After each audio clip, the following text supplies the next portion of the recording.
Hi అండి, welcome to my channel సోచ్రాస్ kitchen. ఈరోజు రెసిపీ వచ్చేసి కస్టర్డ్ పౌడర్ మిల్క్ ఉంటే మనం ఐస్ ఎలా తయారు చేసుకుందామో చూద్దాం. ముందుగా బాదం పప్పు, జీడిపప్పు బాగా మిక్సీ పట్టుకొని పక్కన పెట్టేసుకుందాము.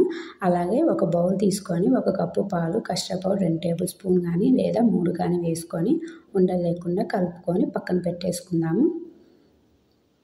అలాగే ఒక కడాయి పెట్టుకొని 1 కప్పు పాలు పోసుకొని బాగా మరిగించిన తర్వాత జీడిపప్పు, బాదం పప్పు మనం మిక్సీ వేసుకొని పక్కన పెట్టుకున్నాం కదా, ఆ పౌడర్ని మిశ్రమంలోకి కలుపుకుందాం. అలాగే ఇప్పుడు కస్టర్డ్ పౌడర్, పాలు కలుపుకొని పక్కన పెట్టుకున్నాం కదా, ఆ మిశ్రమంలో ఈ మిశ్రమంలోకి కలిపేసుకుందాము. ఈ మిశ్రమాన్ని బాగా తిప్పుకుంటూ ఉండాలి, ఉండలు లేకుండా. ఈ వీడియో కానీ మీకు నచ్చినట్టయితే లైక్ చేయండి, షేర్ చేయండి, కామెంట్ చేయండి. అలాగే ఇప్పుడు యాలకుల పౌడర్ కూడా వేసేసుకుందాము.